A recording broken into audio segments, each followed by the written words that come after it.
everything, every environment try to allow us to think like this and that all the time. Believe few people can training you, can warn you, can tell you to know the benefit of insight meditation.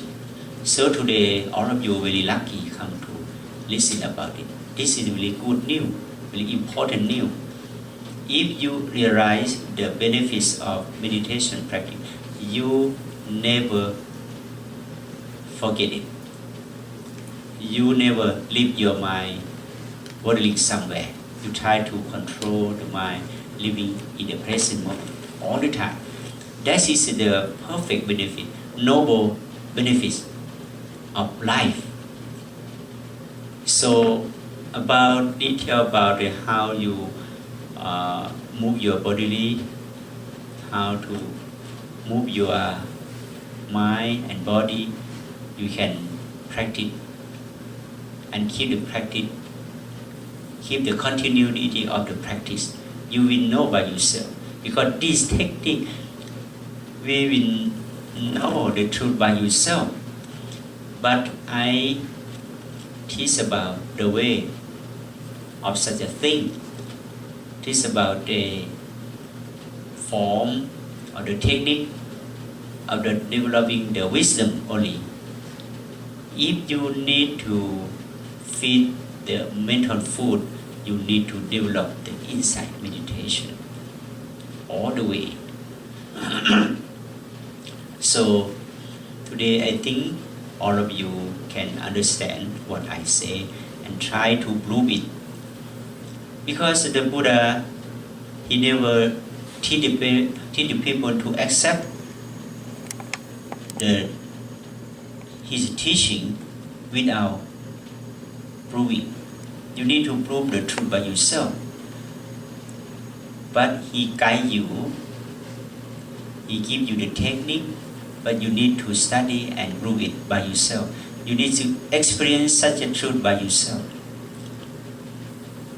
So meditation technique also are the thing to help you to know the ultimate truth.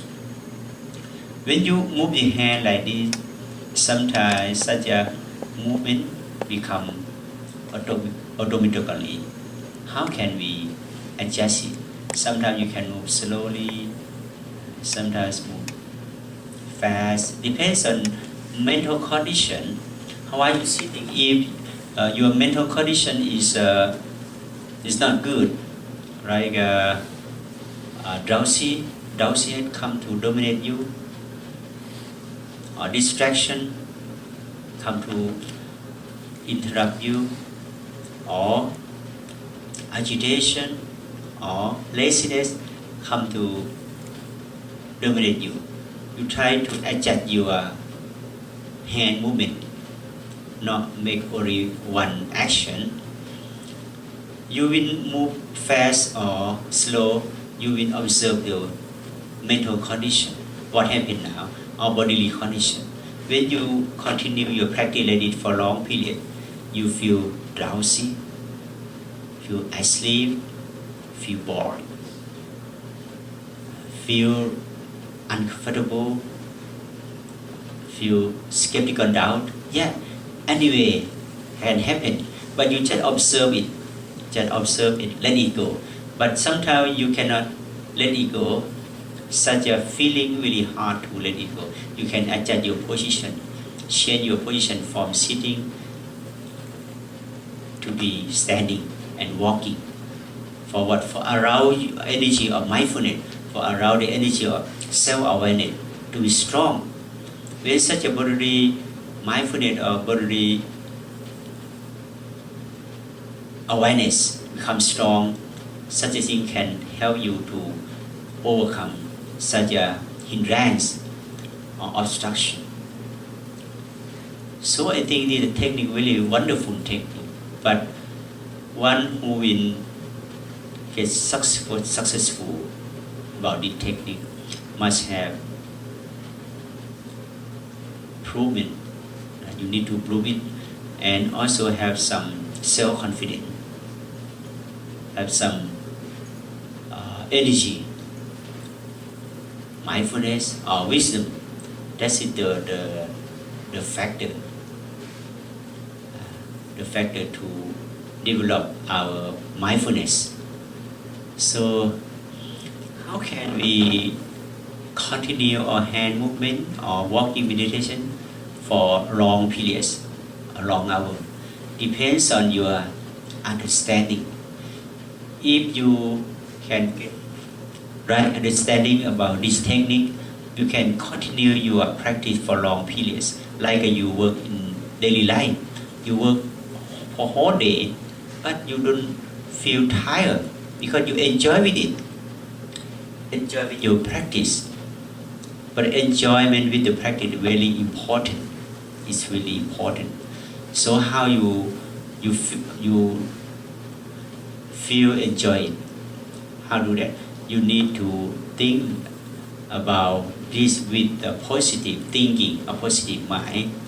Don't think about this technique with negative mind or negative thinking.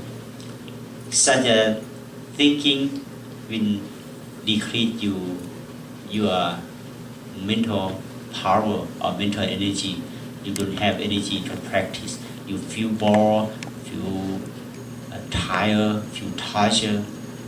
No, you need to observe it.